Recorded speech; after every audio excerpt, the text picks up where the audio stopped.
Bismillahirrahmanirrahim. Assalamualaikum warahmatullahi wabarakatuh. Jumpa lagi kita di materi akuntansi keuangan menengah 2. Untuk materi yang akan kita bahas di hari ini merupakan kelanjutan dari penjelasan video saya yang pertama, yaitu di liabilitas jangka pendek untuk penjelasan di utang berbunga dalam jangka pendek. Jadi salah satu contoh dari utang berbunga jangka pendek yang masuk dalam komponen di sini yaitu utang bank.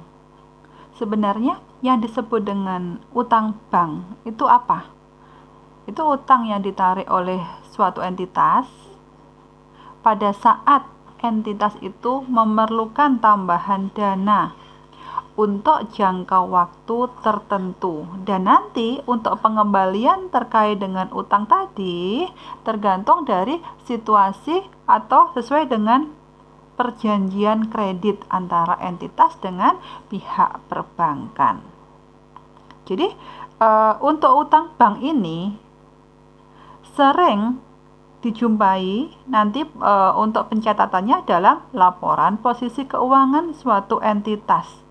Lebih sering kita menjumpai dalam laporan posisi keuangan itu yaitu di utang bank daripada untuk utang wesel. Kalau untuk utang bank jangka pendek itu merupakan suatu utang dari entitas kepada bank untuk jangka waktunya biasanya kurang dari 1 tahun. Jadi untuk utang bank jangka pendek itu biasanya juga ada pengenaan bunga. Maka di sini pencatatannya hampir sama dengan wesel bayar dan juga di sini ada bunganya. Jadi kenapa sih suatu entitas itu memerlukan tambahan dana dari perbankan? Fungsinya untuk apa? Untuk memenuhi kebutuhan operasional dari perusahaan itu. Jadi kalau misalkan dari suatu entitas itu memerlukan tambahan modal, yang modal kerjanya itu modal permanen, itu nanti akan dipenuhi dengan pemenuhannya ke liabilitas jangka panjang. Apa sih yang disebut dengan kebutuhan modal kerja permanen? Jadi kebutuhan modal kerja permanen itu merupakan suatu selisih antara aset lancar yang dimiliki oleh suatu entitas setelah dikurangi dengan liabilitas jangka pendek. Nah, liabilitas jangka pendek itu difungsikan untuk apa? Untuk memenuhi kegiatan operasional suatu entitas. Jadi, liabilitas jangka pendek ini difungsikan untuk bisa memberikan tambahan untuk memenuhi tambahan kebutuhan modal kerja yang sifatnya itu hanya temporer saja. Misalkan sebentar lagi ini kita akan menghadapi atau perusahaan akan menghadapi tahun ajaran baru. Misalkan perusahaan itu perusahaan konveksi. Jadi pastinya juga akan banyak permintaan misalkan terkait dengan seragam. Untuk karena konveksi banyak yang pesan seragam ke perusahaan tersebut, maka di sini perlu tambahan modal. Yang modalnya tadi hanya difungsikan untuk 3 sampai 5 bulan atau 3 sampai 4 bulan. Maka di sini perusahaan tadi memerlukan tambahan modalnya yang diambilkan dari liabilitas jangka pendek saja. Dan juga pastinya dari perusahaan itu sudah memperhitungkan dengan matang.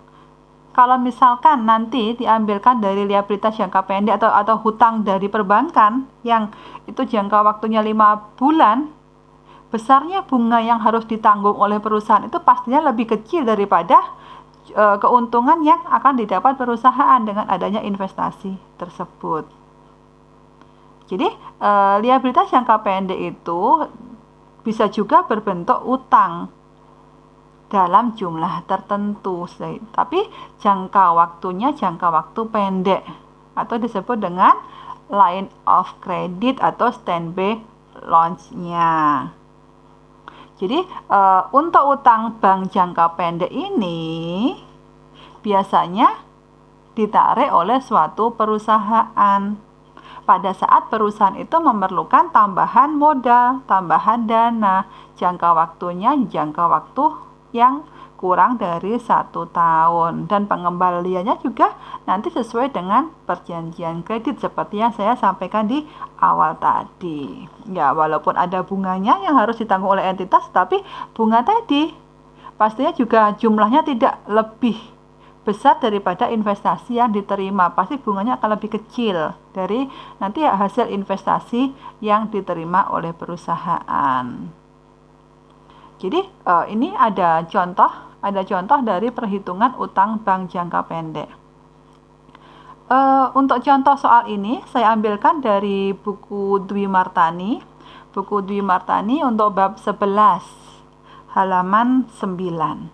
Jadi ada contoh di sini. PT Merapi pada tanggal 1 November 2015 itu menarik dana dari Bank Buana sebesar 200 juta.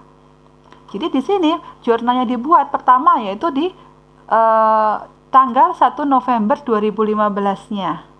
Oke, kita lihat di sini untuk 1 November 2015 terkait dengan jurnalnya di sini PT Merapi mendapatkan tambahan modal dari Bank Buana sebesar 200 juta. Jadi kasnya sebesar 200 juta. Tambahan modalnya dapat dari mana? Dari utang bank. Jadi utang-utangnya bertambah sebesar 200 juta sebelah kredit. Kas bertambah sebelah debit dan juga utang banknya bertambah sebelah kredit posisinya kalau membuat jurnal. Pertama, jurnal dibuat di tanggal 1 November 2015, itu pada saat terjadinya penerimaan kredit. Oke, yang kedua yaitu untuk karena jangka waktunya di sini yaitu 150 hari. Dan juga tidak ada provisi yang dikenakan oleh bank atas utang ini. Sebenarnya yang disebut dengan provisi itu apa? Provisi itu merupakan biaya balas jasa bank atau disebut juga dengan biaya administrasi bank. Maka dari pinjaman PT Merapi tadi atau pinjaman PT Merapi tadi tidak ada provisi, tidak ada biaya dikenakan dari Bank Buana, sehingga yang diterima tetap 200 juta, jangka waktunya 150 hari. Tetapi karena di sini jangka waktunya 150 hari kan melewati bulan Desember. Lah bulan Desember itu PT Merapi ada tutup buku. Maka perlu dibuat jurnal penyesuaian atas pinjaman dari Bank Buana tadi. Jurnal penyesuaiannya bagaimana? Di sini ada beban bunga yang harus dibayar sebesar 5 juta. Dan juga utang bunganya sebesar 5 juta. Dari mana nilai ini? Ayo kita hitung.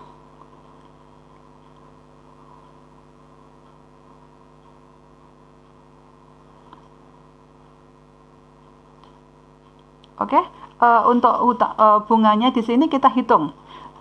Dari besarnya pinjaman yaitu sebesar 100 juta, jangka waktunya yaitu 150 hari. Kita menghitungnya di sini jangan 150 hari dulu, tetapi kita menghitungnya dari bulan November ke bulan Desember. Jadi 1 November. Bentar di sini 1 November sampai 31 November. Jadi lamanya berapa hari di sini? Lamanya 29 hari. Terus selanjutnya yang kedua di bulan Desember, tanggal 1 sampai dengan tanggal 31 Desember. Desember kan jumlah ini 30 November. Berarti di sini 29 hari. Kalau Desember jumlah harinya kan 31 hari. Berarti 29 ya kan, ini tadi tambah 31 sama dengan 60 hari.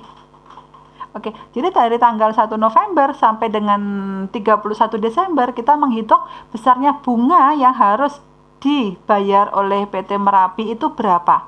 Ingat ya, di sini untuk harinya selama 60 hari.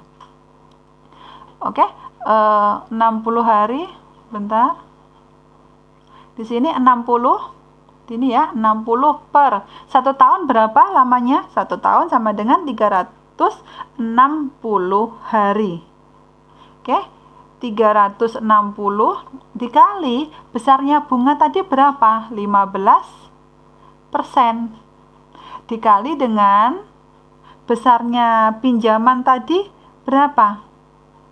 Besarnya pinjaman yaitu sebesar 200 juta. Maka ditambah ini Anda kalikan, hasilnya berapa? Hasilnya ini 500 juta.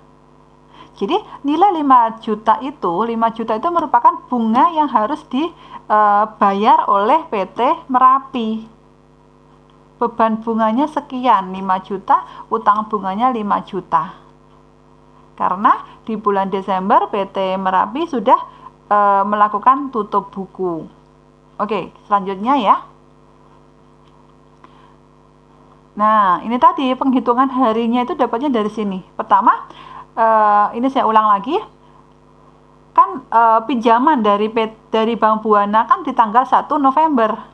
Oke, berarti 1 November yang tidak dihitung.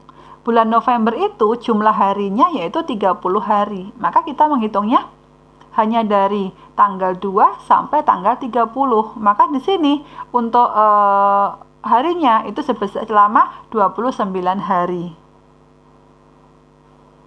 Oke, terus yang di bulan Desember kan jumlah harinya yaitu 31 hari. Maka untuk bulan Desember tersebut 31 ditambah yang 29 hari di bulan November. Jadi jumlah totalnya selama 60 hari ini kan, 60 hari. Terus perhitungan bunganya tadi 200 juta dikali dengan 15% dikali dengan 60 per 360. Itu hasilnya sebesar 5 juta. Itu jumlah bunga yang harus dibayar pada saat terjadinya penyesuaian.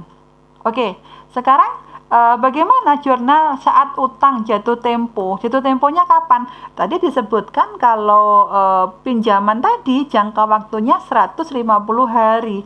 Berarti kita perlu menghitung dulu bulan Januari dan bulan Februari. Oke, jadi untuk yang selanjutnya, untuk kan tadi Januari, Februari, Maret ya, sampai 30 Maret. Jadi tadi kan sudah dihitung yang November sampai Desember kan ini posisinya. Ini yang bulan November sampai Desember 60. Oke. Ini 31 ini bulan Januari. 29 ini bulan Februari. 30 hari ini bulan Maret. Jadi totalnya untuk penyelesaiannya nanti ini 150 hari. Jadi jatuh temponya pinjaman kepada Bank Buana itu di bulan Maret 2016. Nah, kita asumsikan di sini bulannya yaitu bulan Kabisat. Oke, selanjutnya dibuat jurnal. Untuk pada saat pelunasan di bulan Maret 2016. Yang pertama, besarnya beban bunga itu berapa? Oke, beban bunganya berarti karena tadi kita sudah menghitung di periode November sampai Desember. Gitu ya. Kita tidak perlu menghitung lagi karena sudah dibuat penyesuaian pada bulan Desember tanggal 31 kemarin. Nah, sekarang yang perlu kita hitung yaitu di bulan Januari ke bulan Maret. 1 Januari sampai 30 Maret. Nah, ini jumlahnya berapa? Sebentar, di sini jumlahnya 200 juta. Begini, dikali dengan besarnya bunganya berapa? 15% dikali dengan jumlah hari Januari, Februari, Maret. 31 tambah 29 tambah 30 berarti jumlahnya 90 hari. Dibagi dengan 360. Hasilnya berapa? Ini hasilnya 7.500.000. Sama kan di bawah? Selanjutnya utang bank. Nah, ini utang banknya diambilkan dari yang penyesuaian di bulan Desember tadi. Kan di bulan Desember itu baru dibuat penyesuaian. PT Merapi belum melakukan pembayaran terhadap bunga. Pembayarannya dilakukan pada saat pelunasan kan, di bulan Maret. Jadi kita bayar juga yang penyesuaian di bulan Desember dengan mendebet utang bank. Berapa? Besarnya 5 juta. Oke. Selanjutnya juga ada pelunasan. Pelunasannya berapa? Pelunasannya yaitu sebesar pinjamannya tadi 200 juta. Jadi yang harus dibayar oleh PT Merapi pada saat pelunasan jumlahnya yaitu sebesar 212.500.000 rupiah. Dapatnya dari kronologisnya yang tadi. Oke, itu contoh yang pertama terkait dengan materi utang berbunga dalam jangka pendek. Ini kasusnya di utang bank. Monggo disimak dulu penjelasan sampai di sini. Nanti untuk penjelasan selanjutnya saya berikan pada video yang ketiga. Terima kasih.